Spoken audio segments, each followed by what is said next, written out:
Everyone. তো আমরা এখন রয়েছি আমাদের নারায়ণপাকুড়া স্টেশনে, যাচ্ছে বন্দে ভারত। যাওয়ার অতটা ইচ্ছে ছিল না, এখন যাচ্ছি আমরা খড়গপুর স্টেশন। আর অনেকক্ষণই লেট রয়েছে ট্রেন, যেহেতু এখন পাতের কাজ চলছে সেই কারণে। আমার বৌদি আর আমাদের আরুষও যাওয়ার কথা ছিল, কিন্তু কাল রাতে কোনো কারণে কারেন্ট ছিল না, তো সেই জন্য না রাতে ঘুম হয়নি। আরুষের 2টার পর থেকে একদম ঘুমোতেই দেয়নি, সেই কারণে ওরা যায়নি। সেদিক থেকে মা বাবা বাইকে করে এসেছে, আর আমি আমাদের বাড়ির সামনে তো স্টেশন, তো আমি তোমাদের দাদা ভাইয়ের মিষ্টিও যাচ্ছি। মিষ্টি তো আমার মাকে চিনতেই পারেনি হঠাৎ করে, কিন্তু আমার হচ্ছে বাবাকে চিনতে পেরে গেছে। আমার বাবাকে তাতা বলে, তো চিনতে পেরে গেছে, দূরে আছে। আর আমার মাকে না চিনতে পারেনি।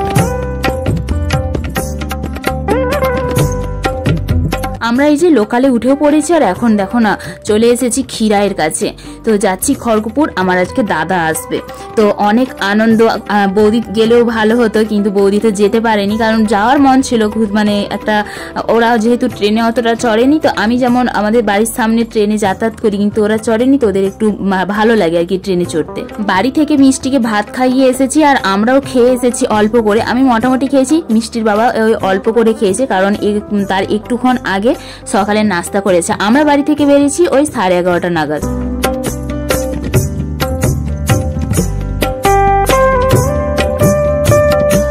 ট্রেন থেকে আমরা নেমে পড়েছি খড়গপুর স্টেশনে। তো মিষ্টি এখন ঘুমিয়ে পড়েছে আমার মায়ের কোলে, আর এই যে দেখো না একটা তোয়ালেও নিয়ে রেখেছিলাম, এখানটার কাছে খুব বাতাস বইছে।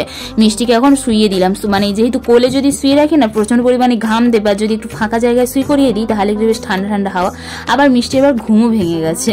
আমার দাদার ট্রেনটা একটু লেট রয়েছে, বেলদাতে এখন গাড়িটা থেমে গেছে কোনো কারণে। তো যাই হোক, আর কিছুক্ষণের মধ্যেই চলে আসবে। তো আমরা এখন ওভারব্রিজের ওপরেই বসে রয়েছি, এখন লিফটে করে যাব নিচে তালাতে।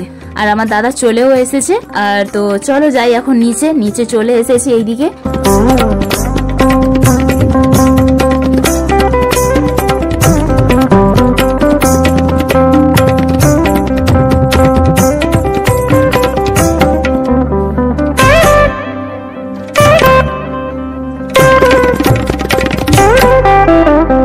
আমি তো এখন রাতে ভয়েস দিতেই পারি না। আমি যে এই সময়টাতে যে এই ভয়েসটা যে শুনতে পাচ্ছ, আমার যে কি কষ্ট হচ্ছে। দুপুরবেলাতে ভয়েস দিচ্ছি পাখা বন্ধ করে দিয়ে, যেন অবস্থা মানে বেরিয়ে যাচ্ছে, কেরোসিন হয়ে যাচ্ছে আর কি।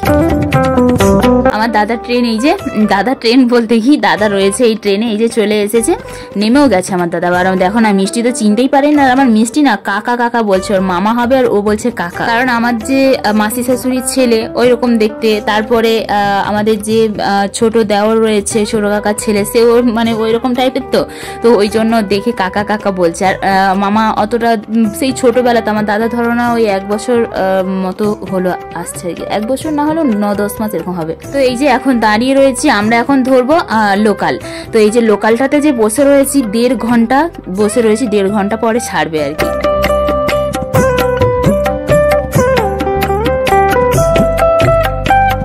একদিকে আরুষের মা আসেনি ভালো, কারণ রাতে যদি না ঘুম হয় সারা দিনটা পুরো বেকার যায় মানুষের, সেটা আবার ছোট বাচ্চা, গরমে কোথাও ঘুমাতেও পারবে না, তো আসেনি একদিকে ভালো।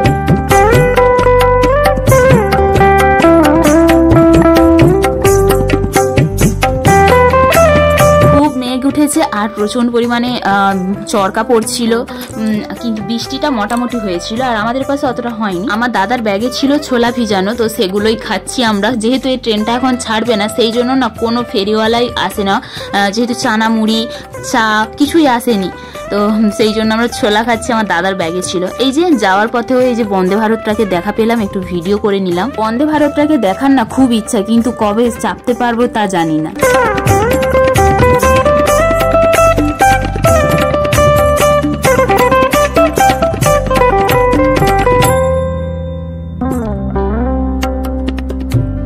আমার দাদা না কাঁচা আম এনেছে, তো এত খিদা পাচ্ছে, সেই সকালে 11টার দিকে মুড়ি বলছি ভাত খেয়ে এসেছি, গরম ভাত, তো আবার খিদে লেগে গেছে, সেই জন্য এই যে কাঁচা আম খাচ্ছে। আর ওই কাঁচা আম সেম আমাদের গাছে রয়েছে। তো বন্ধুরা আমরা বাড়িতে চলে এসেছি, আর এতটা পরিমাণে মাথার যন্ত্রণা হচ্ছে, আমি এই যে ডার্ট ওষুধ খেয়েছি, মাথার যন্ত্রণা টিকতে পারছি না। আর আজকে মায়েদের বাড়িতে যাওয়ার কথা ছিল, আজকে আর যাইনি, কারণ রাত হয়ে গেছে, 7:30টার মতো বেজে গেছে, তো কালকে যাব। আর ভিডিওগুলো দেখতে থাকবে, আর যারা এখনও পর্যন্ত চ্যানেলটিকে সাবস্ক্রাইব করে না, অবশ্যই আমার চ্যানেলটিকে সাবস্ক্রাইব করে দিও, পাশে থেকো। এই বোনটা চলে যাবে। যাই হোক যেতে তো হবেই। আর তো কালকের দিকে মায়েদের বাড়িতে যাব, তো কালকে ভিডিও করব, তো দেখতে থাকো। তো চলো আজকের ভিডিওটা এইটুকুই। সবাই ভালো থেকো, সুস্থ থেকো, সাবধানে থেকো। যারা এখনও পর্যন্ত চ্যানেলটিকে সাবস্ক্রাইব করেন অবশ্যই আমার চ্যানেলটিকে সাবস্ক্রাইব করে দিও। টাটা।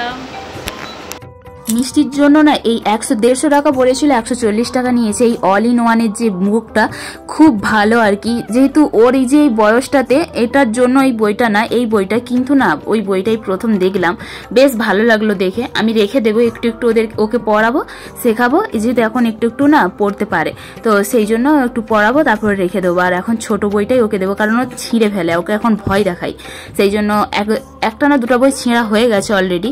তো যাই হোক, আর মিষ্টির এই আমের আঠা লেগে অবস্থা দেখো কি হয়েছে। চলো টাটা, বাই বাই।